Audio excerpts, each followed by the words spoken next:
बिस्मिल्लाहिर्रहमानिर्रहीम। अस्सलाम वालेकुम। 3 ऐसे बदबख्त हैं, अल्लाह इनके फ़राइज़ और नवाफिल दोनों में से कोई भी कबूल नहीं करेंगे। अर्ज़ की, ए अल्लाह के रसूल, कौन से लोग हैं जिनके फ़राइज़ भी कबूल नहीं, नवाफिल भी कबूल नहीं, तो बचा क्या? फरमाया, एक वो है जो वालिदैन का नाफरमान है, दूसरा वो जो नेकी करके जतलाने वाला है, एहसान और तकदीर को जतलाने वाला है।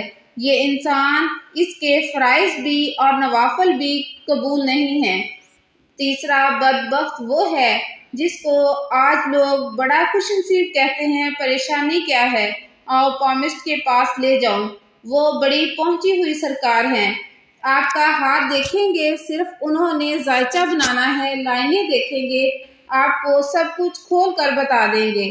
रसूल अकरम सल्लल्लाहु अलैहि वसल्लम फरमाते हैं, सहीह अल जामे की रवायत है कि जो शख्स किसी भी काहन, नजूमी और कयाना शनास के पास जाकर हथेली किया करता है, सिर्फ पूछ लेता है कि मेरी किस्मत कैसी है, 40 दिन तक इसकी इबादत कबूल नहीं होती।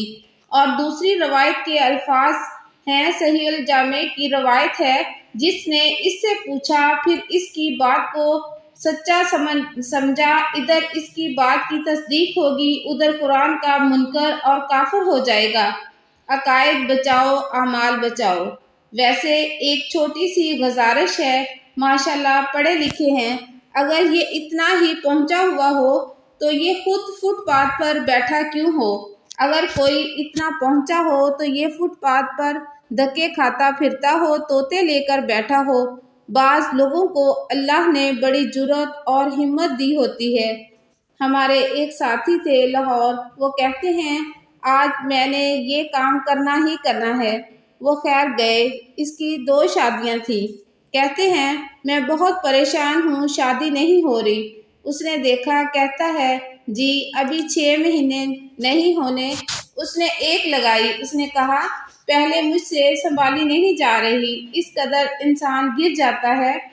शैतान ने भी कहा था कि मैं बशर को सजदा नहीं कर सकता, हालांकि अल्लाह का हुक्म था, लेकिन उसने तकब्बर किया।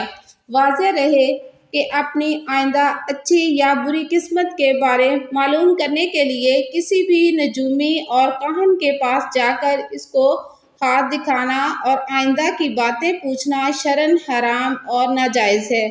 नाज़रीन, अगर इस मौजू के हवाले से आपके ज़हन में कोई सवाल या दलील हो तो कमेंट बॉक्स में ज़रूर शेयर करें।